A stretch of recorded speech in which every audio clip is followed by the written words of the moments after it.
Baru-baru ini, viral di media sosial sebuah mobil tersangkut di pohon.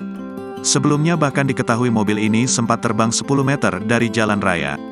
Peristiwa tak terduga ini terjadi pada sebuah mobil minibus di Babadan, Kabupaten Ponorogo hingga viral di TikTok.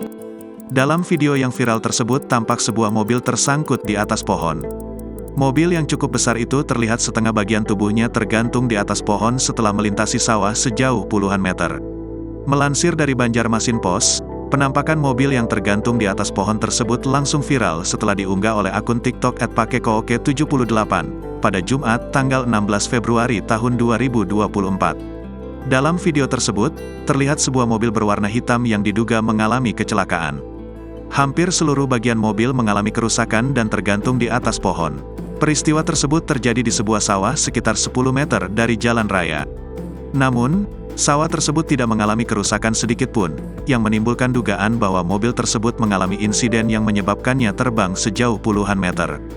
Gak tahu kronologisnya, tahu-tahu mobil sudah di situ. Jarak kira-kira 10 meter dari pinggir jalan melewati sawah yang lebarnya kisaran 20 meter. Sopir selamat tidak terluka. Lokasi 400 meter utara Terminal Selagi Barat, tulis pengunggah video. Ternyata, peristiwa tersebut diduga terjadi karena sopir mengantuk. Sopir juga mengaku terpaksa membanting setir ke kanan karena melihat seseorang menyeberang jalan.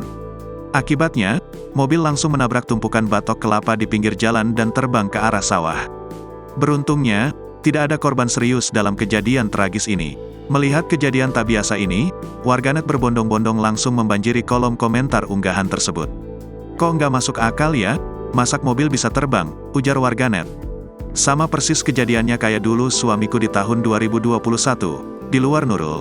Tapi suami saya tidak lecet sedikit pun, sampai detik ini sehat," tulis warganet lain.